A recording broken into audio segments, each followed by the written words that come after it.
All right, so this Knife Thoughts video is going to be on this knife, and this is the Jack Wolf Knives Laid Back Jack V2 or Rerelease. So this is the second run of the Laid Back Jack from Jack Wolf Knives. And that's really what this video is going to focus on, is comparing the two versions, the two runs of this knife. But also I'll give you my general thoughts on the knife and a quick review of it. So what is this knife? Well, it is a swayback jack, or really this new version you could call a swayback Barlow, which I'll talk about more later. But if you're interested in the swayback jack, what it is, the history of it, then you should definitely check out my video on the original laid back jack, which you can check out at the link here in the video. And the swayback jack is a classic pattern that I really enjoy. I'll give you a quick look at another version of the swayback jack from Great Eastern Cutlery. This is the number 47 Viper, but it's a really traditional pattern, and so it's really cool to see the updates, the adjustments, whatever you want to call it, that Ben has done on this second version.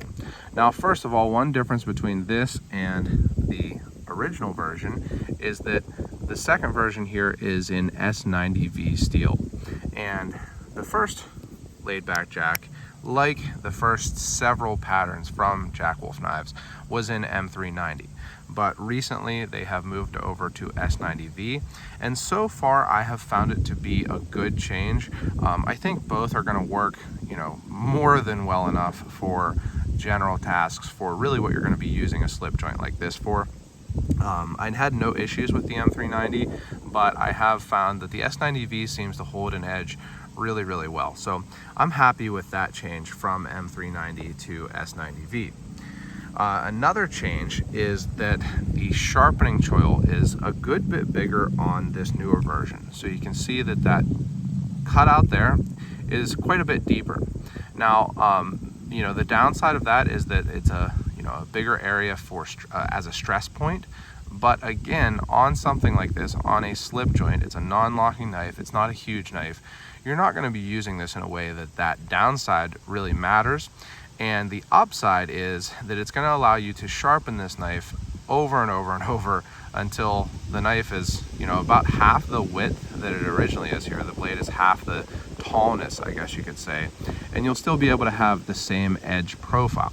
Now, you could continue to sharpen it after that, and to be completely honest, I'm not a huge sharpening choil person. I think you can sharpen a knife fine without a sharpening choil. And every now and then the sharpening choil, because there's this pocket here, will catch on things while you're cutting. But I think for a lot of people, they're really big fans of sharpening choils because it does make sharpening easier, particularly to keep the edge profile. And on a straight edge knife like these, you don't want to have a curve at the heel, at the ricasso or the plunge grind there. So sharpening choil can be helpful on a straight edge knife like this. So I think that is also a good change. And it's also just pretty unique looking, pretty unique to this knife compared to other slip joints. So I'll give you a comparison to a traditional swayback. You can see there is a little bit of a sharpening choil on this GEC. They do tend to put a little bit of a choil, but very small compared to on this laid back jack, even compared to the original version. So it is something that you do see on traditional, vintage or more traditionally made slip joints, but it is very emphasized on this laid back jack, particularly on this second version. And that's kind of a theme, I think. I've talked about that before in my videos on Jack Wolf Knives, is that Ben takes these really traditional patterns and some of the traditional aspects of the patterns and just amps them up, cranks them up to 11. So I do really like that. Now, another thing that's different about this particular version of the second run of the laid back jack is that it has a hand satin finish. So a couple different, I think that there's two of them that have the hand satin versus a belt satin or a machine satin. So you can see the difference in the direction of the lines on the blade. So you can see that the lines, the grind lines, are vertical here. So up and down from the spine to the edge. And then on the hand satin, they are horizontal, so they go along the edge here. And really that's just because, you know, it's a belt, it's grinding downward. You pull it through the belt on this, and well, I assume it's a belt. I think that they're hand finished either way. And by hand finished, I mean not by a CNC. You know, someone is actually pulling the blade through a grinding belt. But on the hand finished satin, the hand satin, it is actually, you know, someone, you know, going at it with sandpaper. So it is another level, another step of hand finishing, which I think is really nice on these higher end knives. You know, these are not inexpensive knives. I'm very aware of that. People talk about that a lot in the comments on my videos. But they do have those really nice handmade touches, even though they are modern traditionals. So I like this hand satin. I like the look of it. It's very different.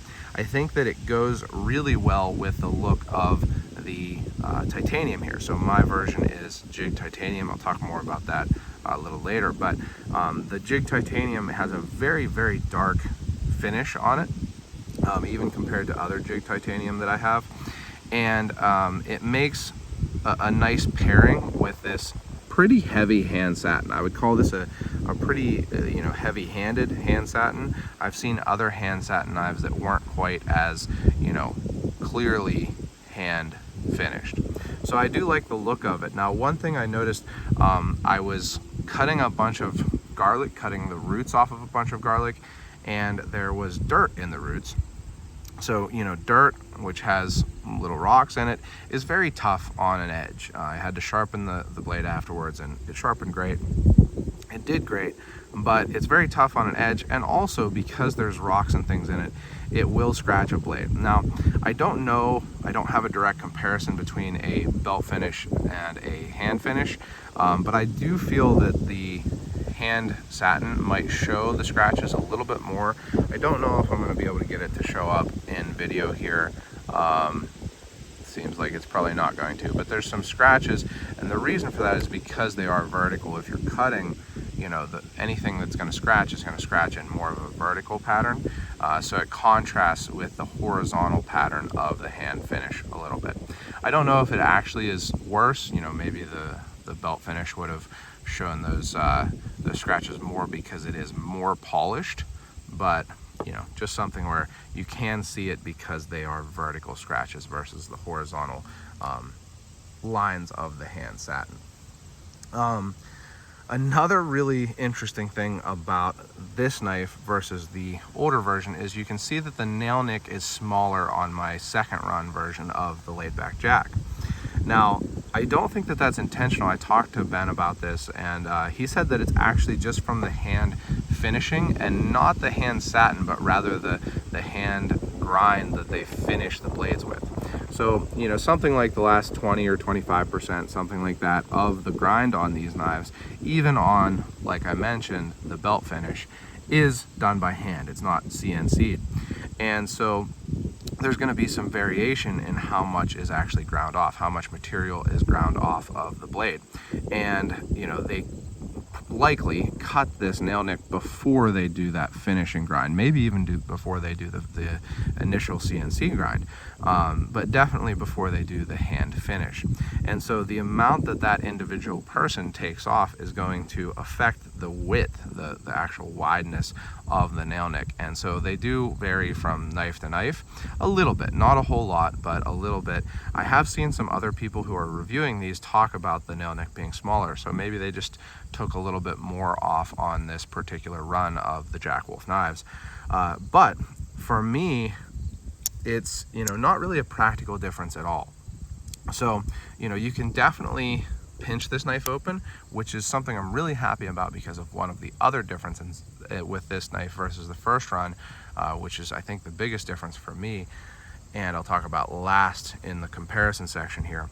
But you can definitely still pinch it open. I love, you know, being able to pinch a knife open, but the nail nick works great. And in fact, I've actually found myself using the nail nick quite a bit when I've been carrying and using this knife. So the nail nick being smaller, being less wide, hasn't affected my use at all. They do such an incredibly good job of cutting these nail nicks. They are just so crisply cut. I mean, really hard kind of shoulder there to that, so that it's not difficult at all to catch your thumbnail or even, you know, a smaller fingernail in that. So the nail nick being smaller is not at all a practical thing to me. I think it works just as well. So it's just an aesthetic thing. I don't think that there's a big aesthetic difference for me. I do like the original nail nick, or the one that I have on the original run also, but you know, I don't have a great preference between them. If I could choose, maybe slightly between the two would be ideal. Now, the other thing about this new run is that there are new options. So some kind of configurations that Ben has not done before. And one of them is what I got, which is the Jigged titanium. So this is a solid titanium handle. There's no scales or covers, whatever term you want to use. It's just titanium and then jigging. I love Jigged titanium. I am a really big fan of it. I have several knives in Jigged titanium. So for example, I have the QSP Hedgehog from Traditional Pocket Knives, and the Ohio Riverjack from Traditional Pocket Knives, which are in Jigged titanium, and two different kind of patterns. And you can see that the Jack Wolf knives here is a different pattern also. I really like Jigged titanium. I think that it looks really classy and cool. You can see that there's a very big difference in the finish between these two knives and the laid back Jack. So that kind of demonstrates how heavy the finish is on this titanium. I mean, it is a very, very dark finish on this titanium. It's not a coating. It's probably like a bead blast or a sand blast or something. I'm forgetting right now if I know exactly what type of medium they use, but it is very heavy. It's a very dark finish. But I really love Jigged titanium. I think it looks great. Frankly, I think it feels great too. It has a little bit of a different feel than Jigged bone. So here's just a random GEC that I pulled out. A little bit of a different feel. It's hard to describe the difference, but you know, the hard edges of the titanium make it a little bit, I don't know, like harder feeling to it. But I really, really like it. I really enjoy the feel of this titanium. I really enjoy the look of the jigging. I think that they did a great job of making it look like hand, you know, random jigging. I'm sure that they use a program, but it looks like random jigging, and I think that that's a great thing. And then the other thing about Jigged titanium for me is that I do consider it traditional. And the reason for that is because machined, or not necessarily machined, but textured metal handles are very traditional. So this is a Victorinox Alox Bantam, I believe. Yeah, Bantam.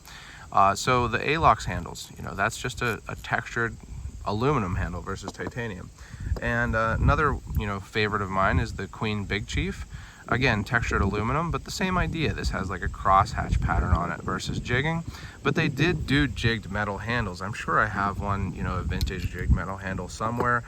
Imperial did a lot of them with their kind of shell knives that were jigged metal handles, and like the Wada knife is an example. They are very traditional. So using titanium is new, but having a textured and even a jigged metal handle is not new on these traditional patterns. So I really appreciate that it is kind of, again, like what I've said already, a modernization of something that is very traditional. So, you know, it's not a new idea, it's just a new kind of way of applying the idea. And then the last difference here, and I think for me the biggest difference is, oh no, not the last difference, there's two more. Another difference is the bolster. So if you take a look at these two knives, it's a little bit more difficult to tell on my version because it is all a metal handle. By the way, I forgot to mention some of the other new things. So in addition to doing a full titanium handle with jigging, they did a plain titanium. They did one with wood covers, they did one with kieranite covers, and that one even has a coating. So, you know, there's the hand satin is new, and they also are doing one with a coating. So a lot of new, you know, finishes and configurations on this run, which is really interesting to see. Ben did the Gunslinger as the rerun of the sharpshooter in a way. So it's really cool to see how he changes these and does these new configurations. So there were several new configurations. But then the other thing, and like I say, it's maybe a little bit more difficult to tell on mine because it is a solid titanium handle, but is the bolster. So you can see that this on the original run is kind of a normal size bolster, you know, compared to the GEC version of the swayback jack. But this, if you consider it, the bolster all the way down here to these lines, is much, much longer. And it's actually, I would consider it to be a Barlow bolster. So, you know, here is a GEC 86. It's a little bit of a longer knife overall, so the bolster is a little bit longer also. But you can see that there's a very similar, you know, kind of portion of the handle, the overall handle, taken up by the bolster. And that's really kind of the indicator of whether something is a Barlow or not, is whether it has a bolster that's around 1/3 the length of the handle. And I don't know if the bolster here on the laid back jack quite gets exactly to 1/3 of the length. You know, it's about 1 1/8, maybe a little bit longer, 3/16, something like that, long.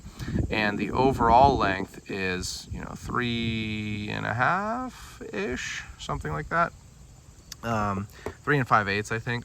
So I don't know if it's exactly 1/3 the length of the handle, but it's long enough to me to consider it to be a Barlow.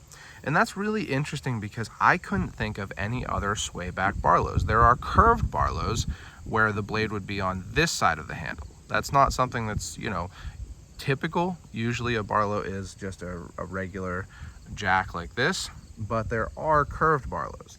I've never heard of or seen a swayback Barlow, and I actually asked Charlie Campagna, who, you know, he orders the TC Barlows, has done some of the best SFOs for Great Eastern Cutlery, and really got me back into traditional knives with his Barlow knives, if he had ever seen a swayback Barlow, and he said no. So it's really, really cool. I love Barlows. I started the Barlow Bearcat Club, which has been really, really fun. If you own a Barlow and are a Barlow enthusiast, definitely check out the link in the description for the Barlow Bearcat Club. Ben is an honorary member also. I really love Barlows, and it's really cool to see this, you know, Barlow bolster on a swayback. I think it might be the first swayback Barlow. So I really love that. I'll give you one more kind of comparison to a Barlow just because I have it in my pocket, and it's one of my favorites, to my Sean Yaw Barlow here. You can see that the Sean Yaw is about the same length overall. The bolster is a little longer on the Sean Yaw, so that gives you an indication of, you know, it could be a little longer, but I do still consider it to be a Barlow bolster on the new version of the laid back jack.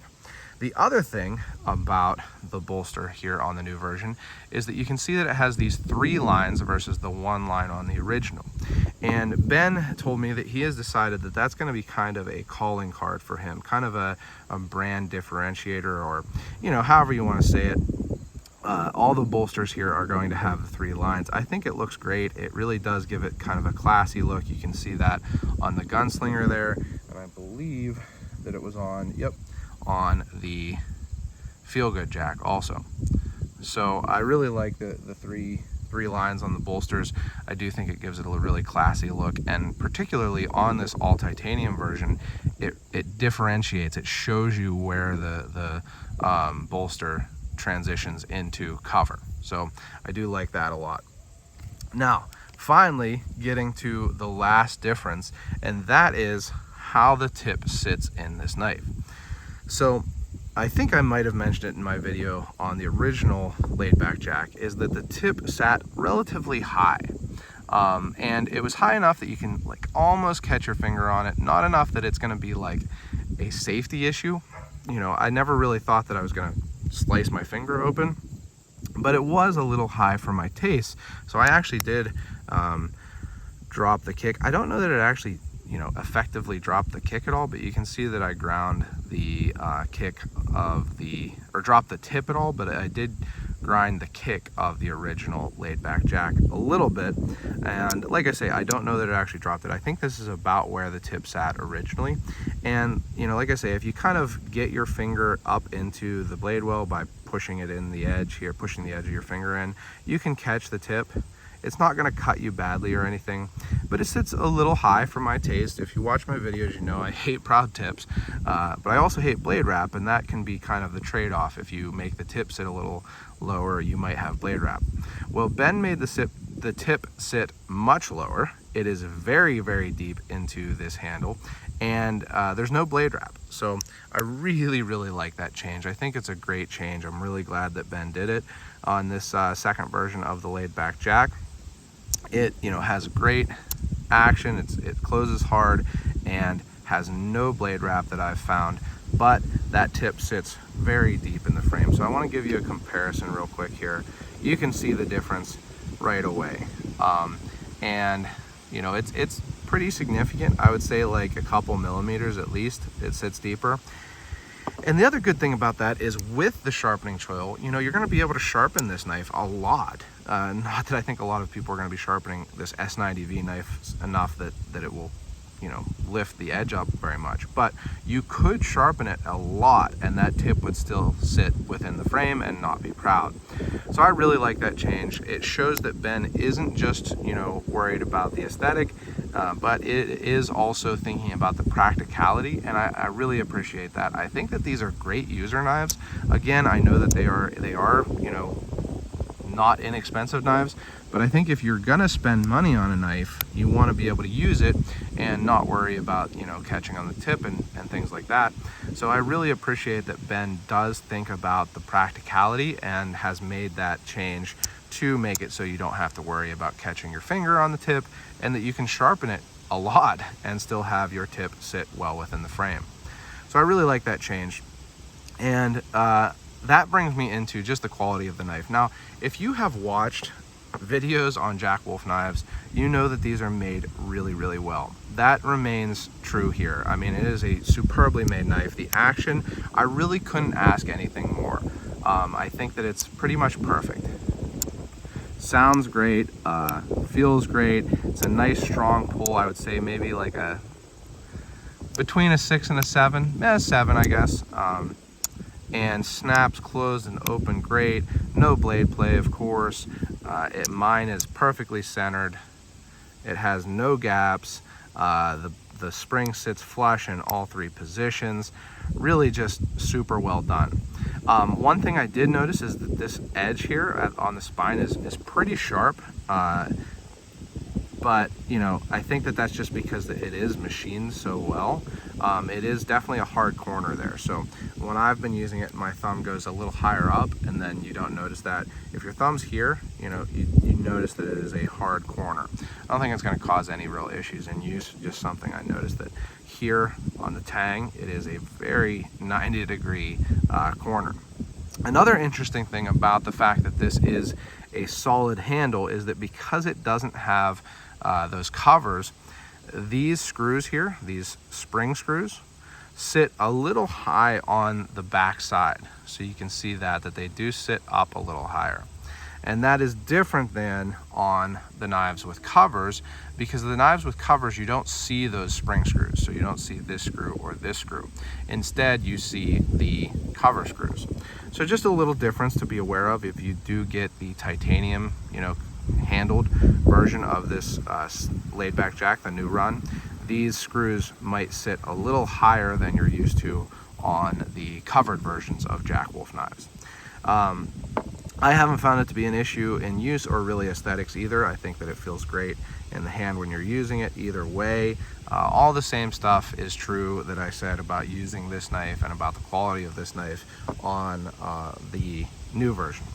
So I really like it. I have used it a good bit. Like I said, I did use it to cut up a bunch of garlic, open boxes, all kinds of things like that. And I think that it's just a classic pattern that Ben has elevated even more from the original. So I have really enjoyed getting to check out this new version of the laid back jack. This is releasing today. Hopefully this video will go live at 1 p.m. and These will go live at 2 p.m. Eastern. So definitely check one out if you are able. Let the dealer know that you heard about it on Knife Thoughts. If you do use traditional pocket knives, I do have a link in the description that you can check out for that.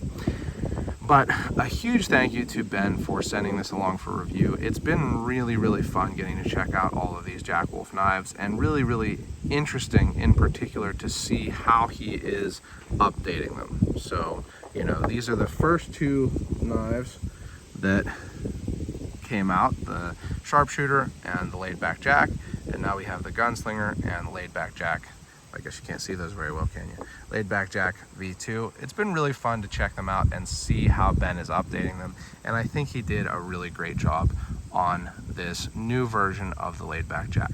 So if you enjoyed this video, make sure you give it a thumbs up, leave any comments below, check out the links in the description, subscribe to the channel, click the bell and select all so you know when I post new videos. Check out my website, knifethoughts.com, where I post articles on knives like this and knife related topics. And last but not least, as always, don't forget to go out and do good.